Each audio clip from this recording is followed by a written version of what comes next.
everyone. This is Jen Bonet with the Creative Coast, Executive Director of the Creative Coast in Savannah, Georgia, and this is Entrepreneurs Night. And tonight we have David Johnson, DJ for short, of UndertoneFX with us. So DJ, why don't you say hello, introduce yourself, and tell us a little bit about your background. Sure. Yeah. Hi. I go by DJ. David Johnson's my name. I am the CEO and creative director for UndertoneFX. We are, in short, we are an effects house that does effects for video games. So other studios contract us to do their effects for them. We've got a team of now about 10 guys and hiring. For example, we're working with a team out of Seattle called Midwinter, and they needed some extra effects help, so we're doing their effects for their game. Before that, I spent about a decade in LA working on the Call of Duty games. I was the head of effects for their Activision Blizzard's Infinity Ward studio. Won a couple of Visual Effects Society awards, which are right there and there. I worked on Halo up in Seattle and about 20 other games you've never heard of. I am a published author.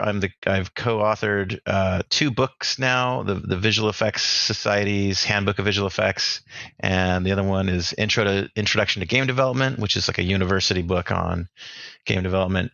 I am a fellow of the Visual Effects Society, which means I get to use the VES credit suffix in my name in the credits of anything that I'm a part of. I'm living in Savannah and loving it here. We've been here for about 3 years and started up this company just shortly after we moved here. And we really love it. It's an amazing place. And how'd you come to choose Savannah? Good question. So, we it's kind of a fun story. My wife and I, after a decade of Call of Duty, which is a big, massive budget production, after a decade, I was burnt out with the hours and and the crunch and my time there came to an end, and my intent was just to take some time off and chill out and recover sort of emotionally and mentally from all that. But after a while, it was like it's time to get a job again. So I figured we sort of looked at our finances and like, well, we're not retirement ready yet, but we were looking at if we stayed in LA, I figured I'd go work at maybe Naughty Dog or Respawn or one of the other big studios and just end up doing the same thing again, crunching and, living for work and not the other way around. So we kind of looked at, what if we moved somewhere cheaper, just rented out our house in LA, which we still own and we rent to friends, and just kind of have focused on quality of life. So then the question was, well, if we could live anywhere, where do we go? So we ended up doing a big road trip. Our first stop, she looked online at, Snapchats of people and videos and best of lists and, where's the quality of life, cost of living. So our first stop was Ann Arbor, Michigan. We checked it out there, and then we were going to do it over a couple of weeks and fly to it. Most of it was kind of on the East Coast. But we ended up just turning it into a big road trip. We skipped out on our flight home and just rented a car and drove to the next stop, which was we stopped in Detroit and then upstate New York in the Finger Lakes, a little town called Watkins Glen, and just went all over the place. We ended up in Asheville, North Carolina, and several other spots. And we had already kind of picked out a place in Asheville. We really liked it there. It's a great city. And Savannah was our last stop right after that. And we came here and looked at a bunch of houses, and the last house we looked at was the one, and that's where I'm sitting right now. This house is, there's stairs that go up to the living quarters are on the upstairs. and the whole basement, it's the first floor. It's kind of like, just brick and it's a little dungeony. So we turned this into the office. So before COVID, we had 7 of us, kind of, there's me, 2 guys on each side, and then, one desk back there, our server. And yeah, now they're all working from home. But yeah, we just fell in love with Savannah. We got like we stayed about 2 nights in each one of these cities to try to get a pulse on, if we felt like we would be happy there. So our realtor just took us out on the town and brought some friends out, and we just had a great time. We did karaoke. Yeah, went to Perch and at sunset, and the birds were flying. It's just magical. I mean, you guys know Savannah's amazing. No, great story. Great story. Love to hear it. So, tell us a little bit about the origin story of launching this new company, UndertoneFX. Sure. It was kind of unintentional, to be honest. So yeah, after a decade of Call of Duty, I was burnt out, to be just direct. And yeah, honestly, the plan was like, maybe I'll take some freelance work here and there, and we moved out here just kind of, a leap of faith. And yeah, so I just started getting hit up by people that I'd worked with before. The first one was some friends that I worked with at Bungie. They do the Halo games, or they did. Now Microsoft does that. But anyway, so a buddy from that team who had gone off to start his own company. They got contracted to do a little Halo VR experience. So he's like, he hit me up. DJ, do you want to do Halo VR effects? Yes, that sounds awesome. I'll do that. So he little contract, just a couple of weeks of work. And then it just kept happening. Like I've just about never looked for work. It just shows up, right? Just people know that effects artists in games is a very niche and hard to hire discipline, which we're now taking advantage of. It's pretty helpful. So it got to the point where I was turning down work. I was getting contacted so much. Good effects guys for games they're all working at good big companies. So it's like a unicorn when one of them's free, and I was that unicorn for a bit, and it got to the point where I was just turning down work. So I'm like, well, SCAD's right here. They've got a killer effects program. They've got a killer games program.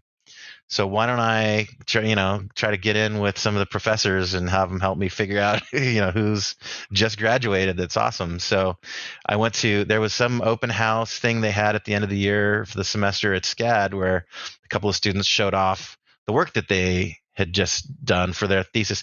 They had what was that program called where they put them up and they gave them a year to like build a company and a project? SCAD Plus. Jen, was it you that turned me on to that? I forget who told me about it, but I may have. So yeah, I went there. Shut it down, but yeah, it's no more now. But Startup Week is this week, so we'll have 600 students starting on a startup project on tomorrow at 11 o'clock. Oh, cool. Amazing. Yeah, so I just, I met the teams and they kind of showed me around, and everyone, I'm like, did any of you guys who did the effects for this game? do you need work? Because I need help. And yeah, I got my first hire that way, a gentleman named Neil Krupa, and he has been a godsend. He is phenomenal. Just he's been great. Kills everything that he does. And so that helped make the jump between, me as an independent contractor to like forming the company. Luckily, my wife has a background in corporate law, and so she helped form the company and do all that side of stuff. So she's the COO right now. Yeah, we hired Neil, and that kind of helped us make the jump from independent contractor to UndertoneFX exists as a company, and instead of me doing one person, one contract, it's two contracts and two people. And then we just kept getting hit up for more work. And so I just stayed in touch with the professors and kept going out to pizza with them on Friday nights and just kind of kept a pulse on like who's graduating or about to or recently graduated. And so I'd have like a little like hook into, just an email or a contact or something with a person or two, so that when new work came in, I'm like, okay, I've got somebody ready to go. They are experienced enough in this stuff. They don't have a training specifically for effects in games. So I do have to sort of like bridge a bit of a gap and sort of train them up a little more on how this all works. But so yeah, we just kind of organically grew that way. Our first 4 or 5 hires were sort of college students. We're starting to hire. We just put out a job post today. I could hire 5 more people, in the next month. We've got enough. We're turning down work right now, so that's helpful. Yeah, we just started growing that way. Everyone was here in Savannah at first. We started hiring remotely now. We've got a guy out of Salt Lake, 2 guys out of California. Yeah, so we just kind of slowly built that way. My intent is to not really grow much more than this. I want to keep kind of like a small boutique studio and just be able to like manage all of the projects and keep tabs on them and not get too overwhelmed. But we could use a few more people. Yeah, very cool. I guess I'm going to ask a little bit more about the industry, because I'm a software person, not a gaming person or entertainment person. But it seems to me like when you're at Call of Duty, right, you were getting burned out and you had all these big projects, but it seems like a really big gaming company like that would have most of the resources it needs in-house, or is that not true? Or has that changed over time? Yeah, it has changed over time. I would say a decade, 15 years ago, there was not a lot of outsourcing in games. It's kind of had been linear growth over time though. For maybe the past 5, 6, probably maybe starting about 8 years ago, the bigger studios started to have an in-house outsourcing manager so that they could handle doing this stuff. And for a long time, it was mostly props, like, prop modeling, like we need, the guitar or the globe or the popcorn machine, whatever. You don't really need someone in the building doing stuff that is like, okay, here's a picture, make something like it. That's sort of easily outsourced. These days, it's sort of growing more, partly fueled by COVID, to be honest. It's becoming more and more acceptable to just have distributed teams now. So, that plays to our strengths. But it's sort of grown from just props to now you have outsourced teams. There's a certain affinity out of Texas that does like, we'll do your whole level or your entire multiplayer mode, and they have guys that are designers, and it's not just a prop model anymore. It's more embedded experience. And effects has sort of been one of the last dominoes to fall, because it is so integrated with the designer. You can't send a picture of something and tell an effects artist, go make that, and then it comes back into the game. We have to coordinate with the animator and the designer and hook up the timing and see it in the engine with lighting and all the stuff. It's very integrated and it's very collaborative. So you can't black box it. You can't just send it off. So, but the change that's happened is now, because remote working is becoming more acceptable to studios, we're able to like kind of plug in like we were a member of their team. We could get the full build of the game and the source. We just plug into Perforce, download the tree, and launch the game and the editor, and we're in there just like they are now. Yeah. And we can build scripts that plug everything together. Yeah, that's pretty cool. And what's kind of like the time span, the project life cycle of one of your projects? Like, how long does it usually last? Or sure. For a Call of Duty game, it used to take us 2 years. Wow. And it switched over to a 3-year cycle. And the way it works at Activision, I mean, obviously I'm no longer there, but they'll have 3 different studios making a game each offset a year on a 3-year cycle. So, I was going to say, I thought they released like every year, right? Isn't there like Call of Duty 2021, right? And Call of Duty 20. Right? Yeah, that's how they do it.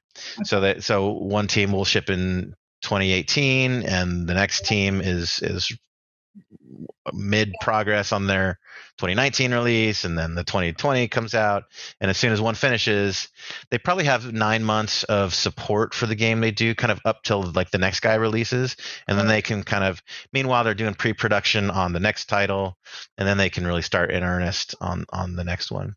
So that is kind of typical for a big AAA project. They can go as, some projects take 5 years. Some of the bigger Grand Theft Auto, they can go longer. There's games that have taken up to a decade to make, which is just absurd. But that's definitely an outlier. 2-3 years is common. One certain things, a year cycle is for smaller indie games that might be reasonable. Some sports games that do annual releases are on a 1-year cadence. But 2 or 3 years is typical. If it's a sequel, it's probably more like 2 or 3 years. If it's a brand new first time out IP launch, then you might spend more time, 4 years. We tend to contract. We're not there they don't need us the whole time, right? So we get contracts that range from, we've been on one project for about 1.5 years is our longest. A lot of contracts are a couple of months of work. There's such a squeeze right now on effects artists. There's 3 other companies like ours that, I'm buddy. I know we all know each other. We're all buddies, and we're booked out for all of 2021 already, which is why we're hiring. Wow. That's good news. Yeah. How many projects do you run at a given time? Like, how many things are you juggling right now? Yeah, we bounce between 2 to 5 is typical. I think we've been up to 6 at one point, but that's a little crazy. Yeah, 3-4 is kind of a sweet spot. I personally supervise all the work that's going on by all the guys on all the projects. So that's part of why I don't want to grow much bigger, is I want to kind of keep it so I'm still able to do that. If we grew a lot more, it would be hard. Harder. It's already hard. No, yeah. Well, it's your brand, right? You're the Call of Duty guy. So yeah. You need to maintain that quality level. Yeah, for sure. It's very interesting. Very interesting. So you've pretty much bootstrapped, not taken outside any outside money to do this. Any thoughts, plus or minus, for other people that are pursuing this, and whether or not, is there times that you wish you took some outside money? Would have changed anything?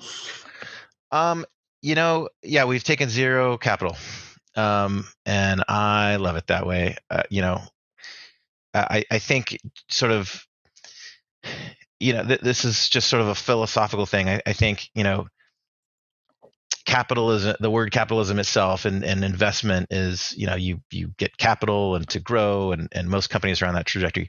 We don't have aspirations to grow, and we don't have shareholders whose value we need to increase year over year. So we have the luxury of doing that. And yeah, it's nice to be debt free, and we're all just because we're just a services company. People, pay us, and we charge more, some amount more than it takes us to do the work. We've been cash positive the entire time. There's a little bit of a squeeze for us during the holidays when we have guys. We basically have thin billing months in December and January, but we still have to do payroll and everything. So we just make sure, to have a financial plan that we are, sort of growing the war chest so we can get through thin months, and if there's a drought, we haven't had a drought yet. We're constantly turning down work. So that's good. But I recommend it. Just company aside, just personally, working on Call of Duty had its, financial, upsides. One of which I was able to become, zeroed out in debt, right? My house is paid off, cars were paid, everything. And just the weight that is off your shoulders when that it has happened is pretty wonderful.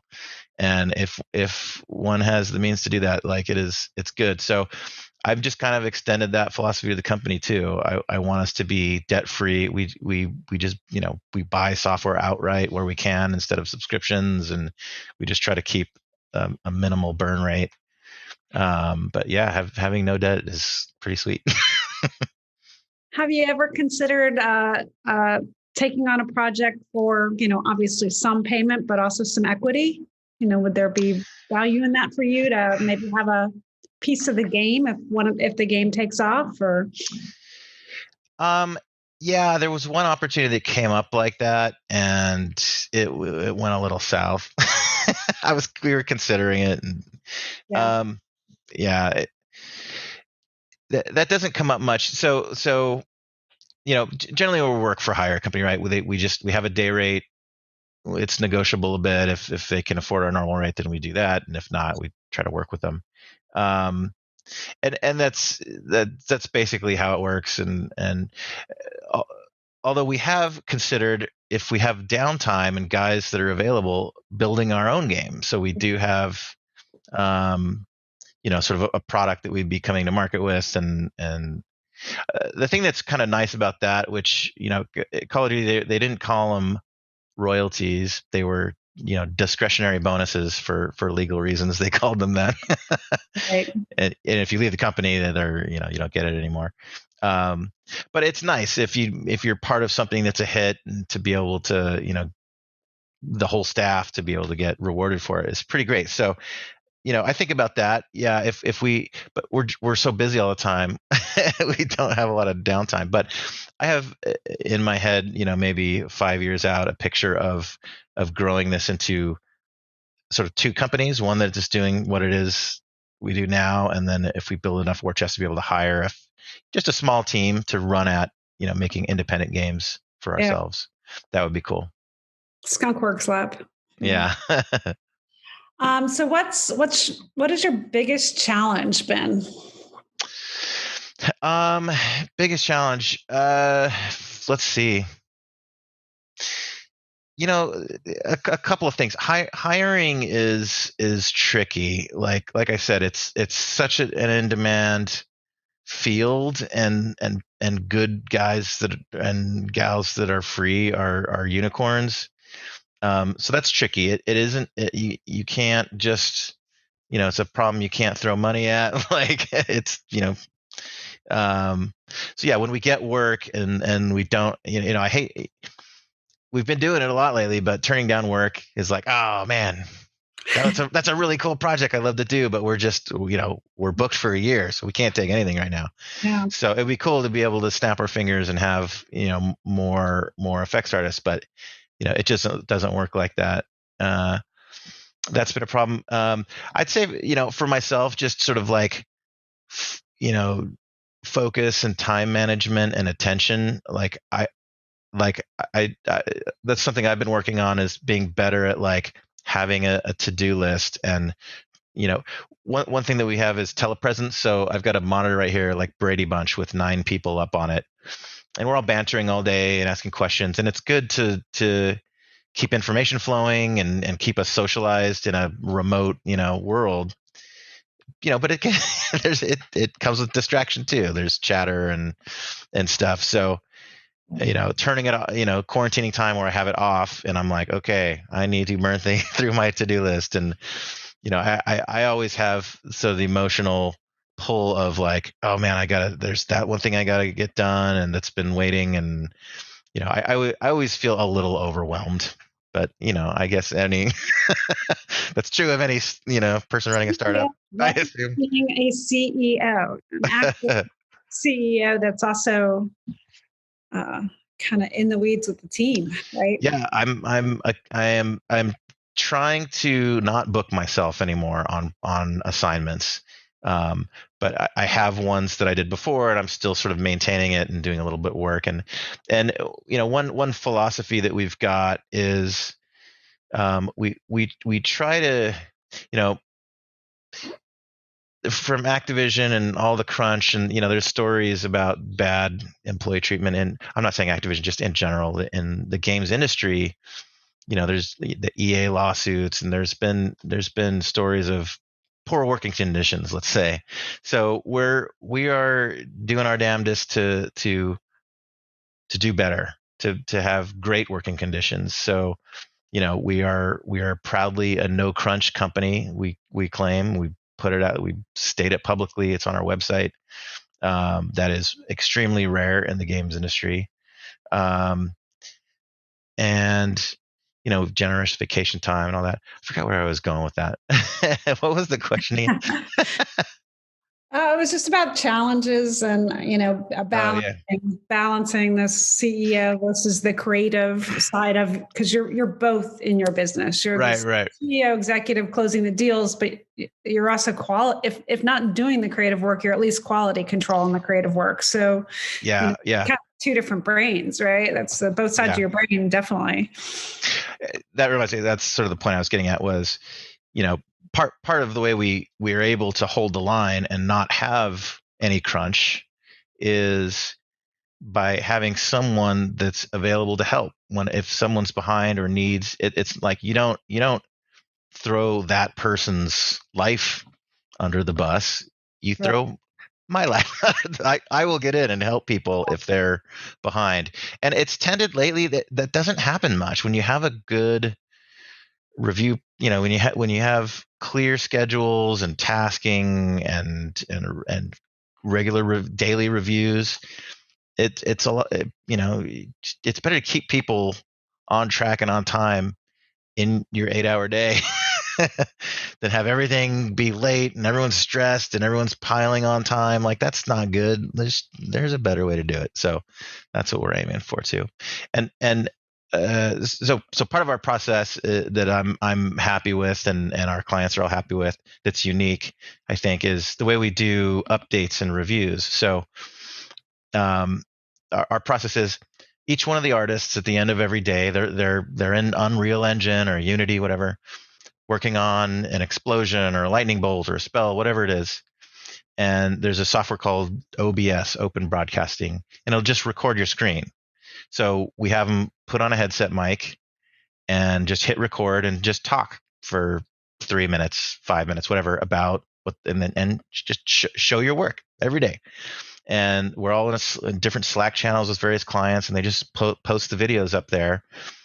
So we explain, and they can focus, feedback on, okay, I'm working on the timing of this thing. I'm trying to make it like snappy and fast and feel like, punchy and damage. The other person's working on color and lighting. How are these, is the saturation okay, whatever. And then in the morning, I don't like, it's a lot to do every day, but I try to do it 3 times a weekish.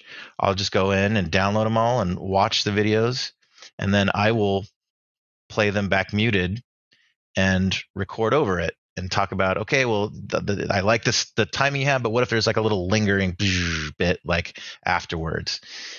So we do that for everything everyone's working on every day. We upload them, and those are client facing, so they can see, if they care to look at all of them, they can see what everybody's doing every day. So, and I love that it just gives them confidence that, like, they don't need to worry about us. Things are advancing, they're getting good feedback, and I post my feedback to them so that they can see what I'm telling them to correct. And it's pretty great. And that's worked really well. That's a lot, though. That's a lot every day.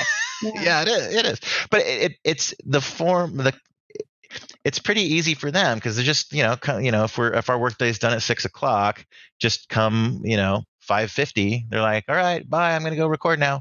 So they log off we use Facebook Portal for teleconferencing. Oh, interesting. And then you just log, just hit record, talk, upload. It's just the end of their workday. It's a little trickier for me. I try to get through them all by lunch. Yeah. Because there's, 9 or so people to do it for. And I'll watch it once, just record notes in Notepad, and then mute them, play it again, record myself, and just walk through the notes that I've got. That's great. That's really interesting. And Facebook portal, huh? Yeah. Have you guys are familiar with that? You've seen the ads No. around Christmas Well, I mean, time. I know what it is. I've seen the ads, but I'm kind of afraid to let Facebook into my house. Yeah, if anyone has that concern, we've got some company Facebook accounts they can use, but we all just use our own personal one. But yeah, it's great. The things that I like about it is it's an ultra wide lens. It sees your whole room, but in software, it focuses on whatever's moving. So the human, and it'll track if I'm walking around the room and talking and gesturing. It'll like it's like I got a cameraman there. It follows me around. But yeah, it's just great to just keep us laughing together and keeping the culture fun. It's like you're still together visually, whereas like Slack is awesome, but it's just Slack, right? It's like text messaging, right? It's yeah. And that idea got started in at Infinity Ward. We had one team member that worked for me. He wanted to go back to Australia, which is where he was from, and they were going to have a kid, so they wanted to raise him in Australia, Tasmania. And we were just worried that like game dev, when you're in an office together, is so collaborative, and you're always walking around and talking to the person. And what if what about this idea? How does this hook it up? I can't find that file. There's so much of that. And I figured like if he's just typing to people, he's going to get ignored and he's going to get lost in the shuffle. So we set up Robo Boone. His name was Boone, Michael Boone. We set up Robo Boone, we called it, which was just, it was kind of the precursor to this sort of thing, which is it was a dedicated Skype box. We were Skype tech at the time, and you can set it up to be auto answered. So he could just call into the office. That's one problem we had at first was he'd call in and like, is anybody standing there at that moment to click the button? So it wouldn't work. So we found out that you could set up to auto answer. So you could just dial in when he's in the morning and like, hey everybody, and people would walk in to talk to Boone. And it was just so much, just communication flowed so much better that way. It was great. We looked into getting a mobile one where he could control it, like, and roll around the office. They make things like that. We were excited about that. I know. Yeah, I've seen them. We didn't end up doing that, but I found it super effective just to basically simulate an office presence. And I just kept that up, and now we have the whole entire team doing it. It's great. So what other tools or tips do you have for connecting remote creative teams like this? What other solutions do you use to make everything work well for you? Sure. Slack, almost every project we're on uses Slack these days. It's great. Like we questions are asked there. You can @, people, direct message people. It's all a thread. I use it for doing invoicing. When I'm trying to write up, like, okay, what did everybody work on this month? I don't know. It's in some doc somewhere, but I just scroll up in our chat history. I just go to the first day of the month, and then just look at the title of each of the videos. There it is. That's what we worked on because we posted it. And you could do little breakout threads in it. Slack is phenomenal. Let me look at one of my other. Perforce for source control. I don't know if you guys are familiar with that, but we have our own internal Perforce server as well that's on an SSL, a secure connection. So the guys at work, basically it's just a repository of files. Most games use Perforce or SVN or, there's a few others, but just for like, that's the master build of the game, the software that you're making. People can check files out and check it in and change it, and it keeps everyone synced. So we use that for sure. A couple other sort of online tools, utilities we use. The Atlassian suite, so we use Confluence and Jira. I love it. I mean, Wiki. Confluence is the purpose that Wiki used to do. You can embed videos, and it's super user friendly. We have I am obsessive about documentation. everything's in there. Jira for tracking time is pretty common with our clients. One Monday.com we started using. I really like it a lot. We don't have any projects that are on it now, depending on the scope. But I found one of the difficulties with Jira is like I wish Jira had Monday built into it. Like Jira, it's got all your tasks. They're assigned to people. It's a little complicated to do search filters to find like if I want to just what are all the things assigned to the guys that work for me. Right. You can set up dashboards for that. But one question that I have not seen a good way is like, well, who's overbooked right now? And Monday is great at that. We just put in like, okay, here's all the thing, and it's kind of stupid that we're like, it's redundant, right? It's all entered in Jira, but now I'm all entering it all again in Monday. And I think maybe they do have a thing now that yeah, I'd look at Zapier. There's probably a way to push Jira tasks to Monday through Zapier. Yeah, I'd be surprised if they didn't have that at this point. But yeah, to just see like, okay, here, here's your schedule from these days to these days. And the problem that it solves is like, okay, so we're on a month-long sprint and you've got 5 tasks and we've added up the days. But I think, and ours day to day is like, okay, I've been assigned 5 days on this. Oh, and I've gone long. And you don't really see what the knock-on effect is that. But if you see like an entire line of like, these are the things that are lined up, and you can see that like, if you go late on this one thing, all this shit starts going over the line, and like, oh no.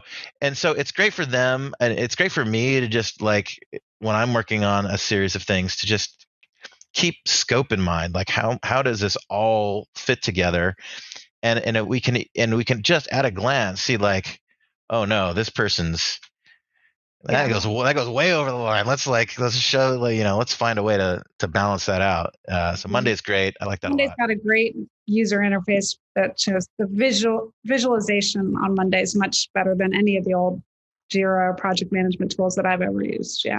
Yeah, it's slick. And Jira, there's like Jira can take like plugins or add-ons, and I've looked for calendar visualization, stuff like that, tasks over time, and I don't know, nothing really. They had a thing internally in the works at one point, but it never made it, I guess. I don't know what happened to it. All right, switching gears a bit. Okay. My view of entrepreneurs is that that really different people have different views of success. So what does success look like for DJ and UndertoneFX? Yeah, that's a good question. Success for me means that the people that work for me are satisfied with the work that they're doing, pleased with the results that they're getting, and enjoying their lives. Awesome. Love that. That's my short answer. I don't really care. I mean, look, we've done, I've got a house here and a house. We've done fine. My wife and I, Call of Duty has treated us well. So I'm not too concerned about growth or financial, whatever. We live happily and comfortably. So yeah, I want to see that the people that work for me feel valued and treated well and happy. That's what I care about. Very cool. Very cool. We usually have a lot of folks that are either very early stage entrepreneurs or aspiring entrepreneurs that tune into us. So what is some tips or tricks that you would like to share with that audience on their own entrepreneurial journey? Sure. The way I got started is, I don't know how to replicate that, right? Like I built here's some seeds that I planted that bore fruit way down the line. I didn't intend, there was no plan for me to start this company, right? It just kind of happened. But there were some things that I did years before that made it a hell of a lot easier. And that was, I am I am fairly well known by all the people that do have my similar job title. Effects artists in games. There's a few thousand of us in the world, and most of them, there's a few names out there: Andreas Glad and Keith Garrett and Wyeth Johnson, and I'm probably one of those names, right? So how did that come to be? It doesn't happen by accident. Um, and part of the journey, how did I end up on Call of Duty, for one? Well, excuse me. There was work on the biggest thing in the world. That's Work hard. I'll do a great job so that everybody knows you. Right. Win a couple of those awards too. But there were things that led to that, right? It was, I think, a couple of like philosophy of life things can open doors like that. One,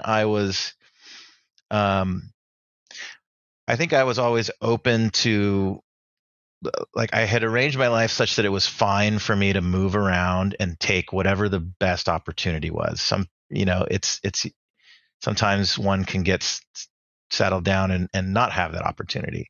So, and both are perfectly reasonable ways to live your life, but one of those did lead to this, ending up working on a Call of Duty game.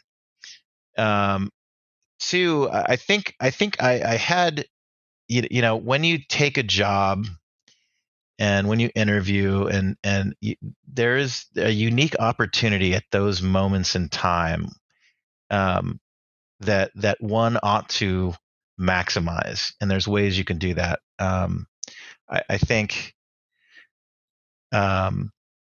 early in your career, so say I'm speaking to, for example, a SCAD student who's just getting out of college, who wants to have a glorious career over time.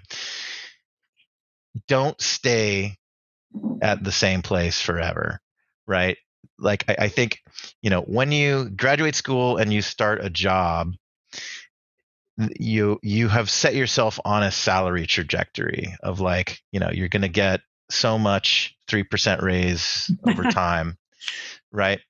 It is when you change jobs that you go bank. You generally get 15 to 20% more every time you change jobs, and do it several times early. So instead of 3% forever, you just went, 15, 20 more, 15 to 20 more. And now you're pointed, like, up instead of sideways. So do that. You will get title bumps, you'll get salary bumps, and the types of projects and studios that you work on can have more prestige over time. And that's a way, not everybody gets there, right? But plenty of people do. Like, there's a lot of big games out there, and there's a lot of positions. And so if you play your cards right, you're gonna head there. So that was part of my, just pattern that led to success in a way, I think. And then the second thing that I did was, I helped start the community. Like, there are several resources for effects artists in games. There's realtimevfx.com. There's a Real-Time VFX Facebook group, which I started about 10 years ago. There's now a Discord channel, which all of us are all talking to. Like, every effects artist in games is in this Discord channel, asking each other, like, okay, if I hook that node up to this thing and Unreal, like, why isn't it doing this? So we all talk together. We know each other. We all post jobs in these channels, and I am one of the people that created all of those. Right. I'm a co-founder on the website. I'm in the Discord group. So, every single person, we're up to 3,000 or something now. I don't know the number, but every time someone enters that Facebook group, Real-Time VFX, they ask a questionnaire that it used to be me personally answering them back. So they see my name, David Johnson, has welcomed you to real-time VFX Facebook group. And years ago, after Call of Duty was treating me nicely at the big conference every year for video game developers, E3, I started hosting a party every year, and it was informal, like 20, 30 people in the beginning for years, and I just paid for it out of pocket.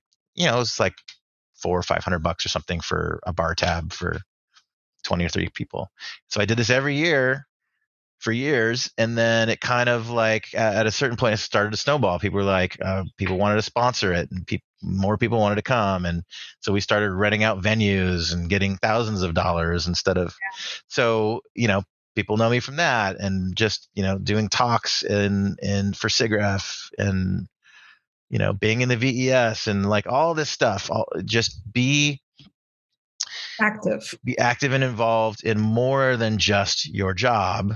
Be active and involved in the community of people that do what you do, and yeah, that's part of why my name, the most generic name in the world, David Johnson, is pretty well known in this little circle that is our discipline.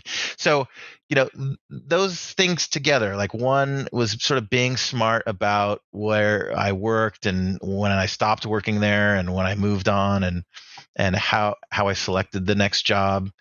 I'll give one tip too during the interview process. If you're interviewing at multiple studios, interview at the one you want to land at the most last. And the reason for that is a couple things. One is you'll get a couple of offers ahead of it, so you're not going into your dream job interview nervous. They're like, oh, please give me that. Like, I'm so fucked if you don't give me this job. Excuse my French. You can be relaxed. You can be confident that like you are free to turn this down if it is not like if they give you some dumb offer or whatever that's like you're like, well, these guys are telling me. It gives you can go into it with more confidence, and if you can just kind of order them. You can't always do it because flights and everything, but order them from like I care the least to I care the most about, and generally.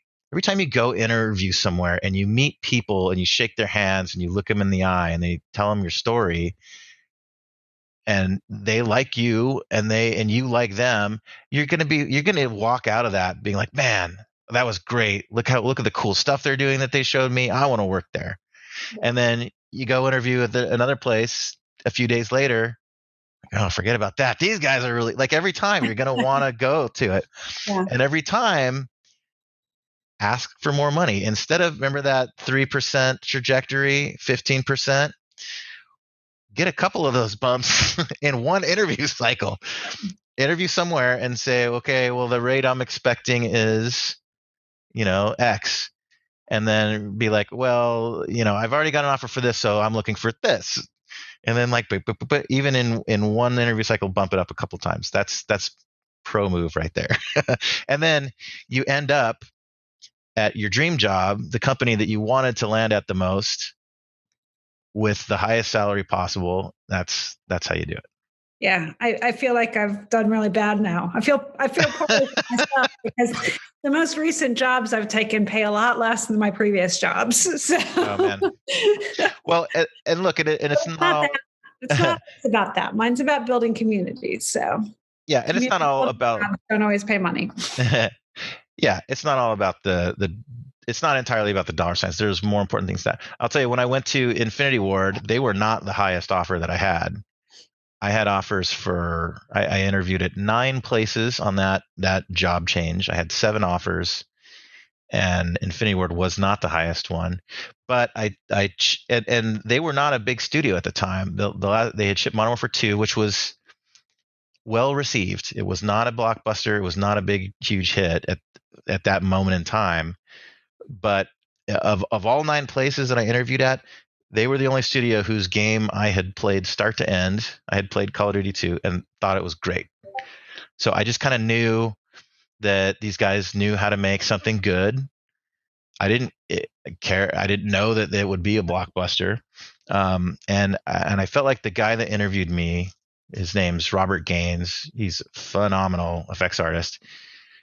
Just kind of the stuff he talked about in the interview, I just knew that I would learn a lot from him, and I really did. I really learned a ton from this guy. So yeah, I was happy to take less money for things like that.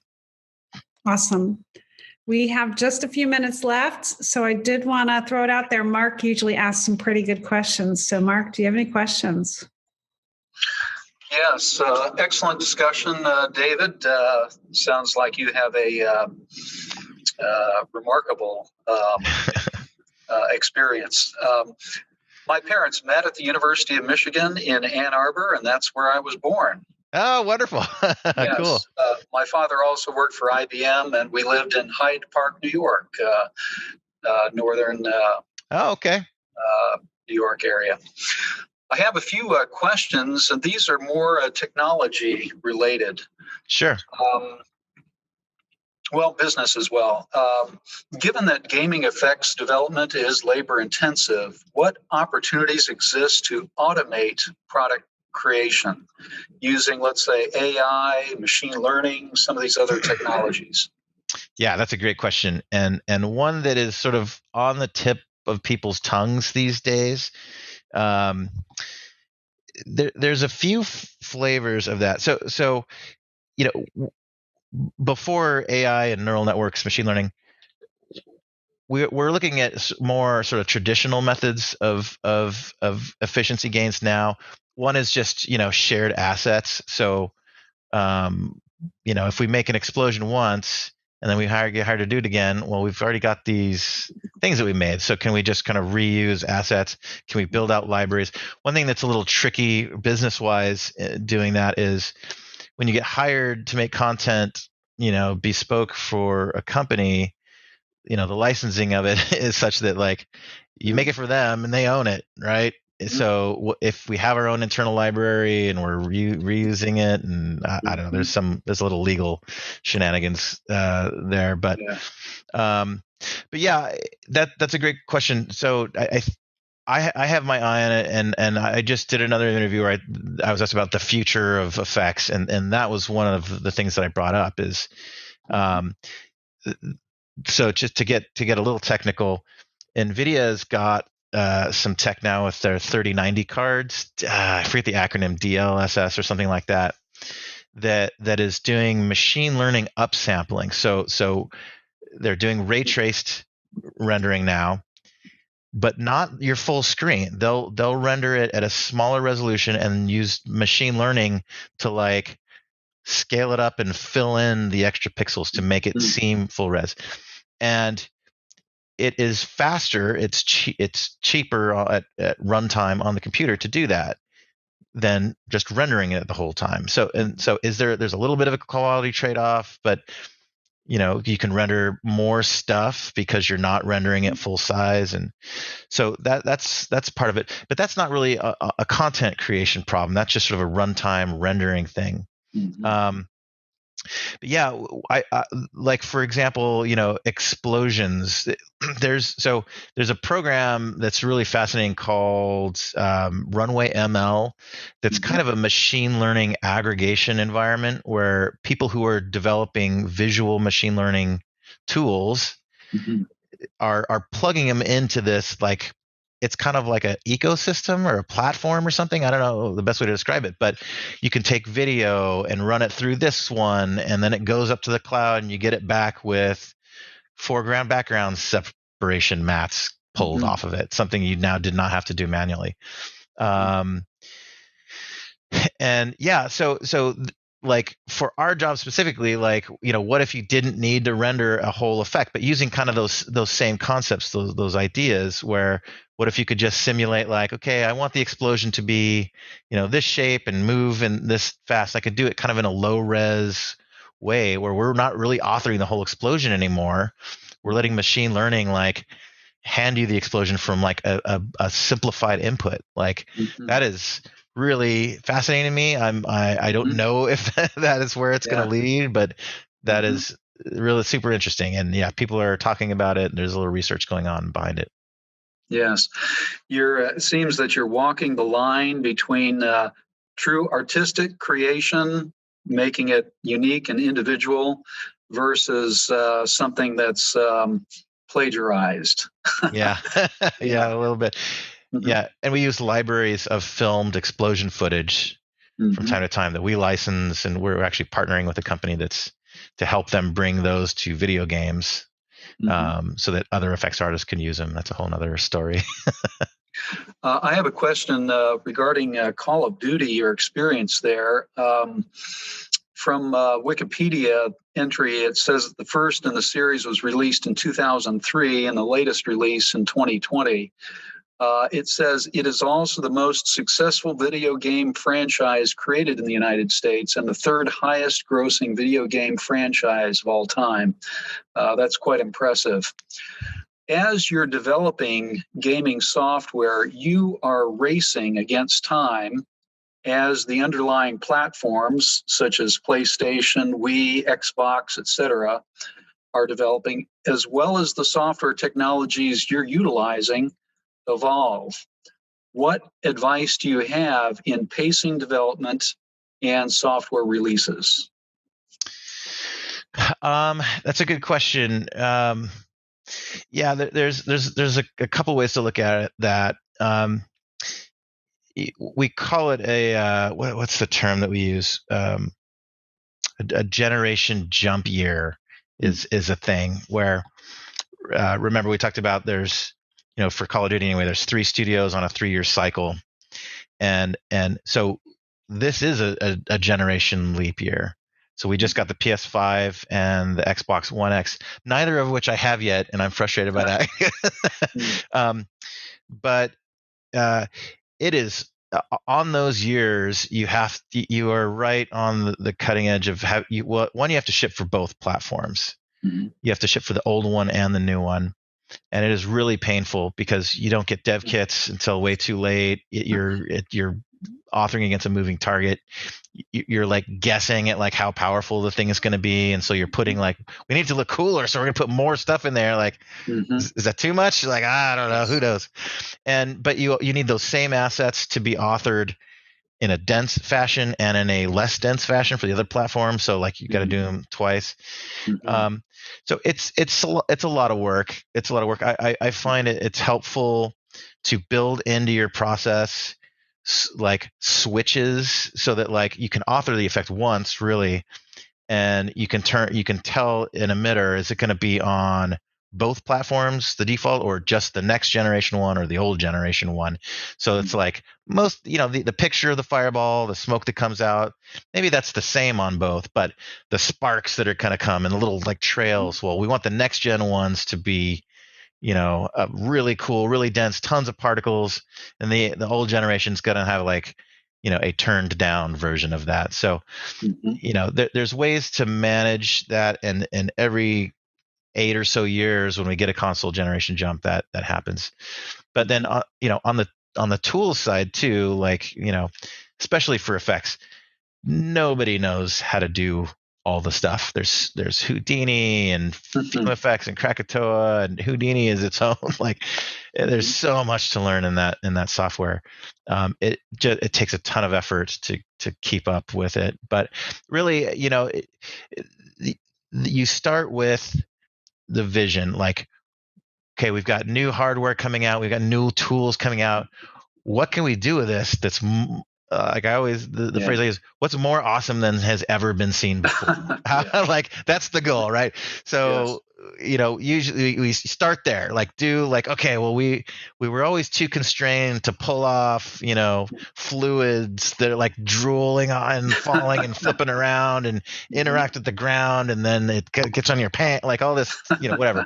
Couldn't do that before, let's do that now, like. And then you kind of like work out how it is that can fit in the next gen and the previous gen.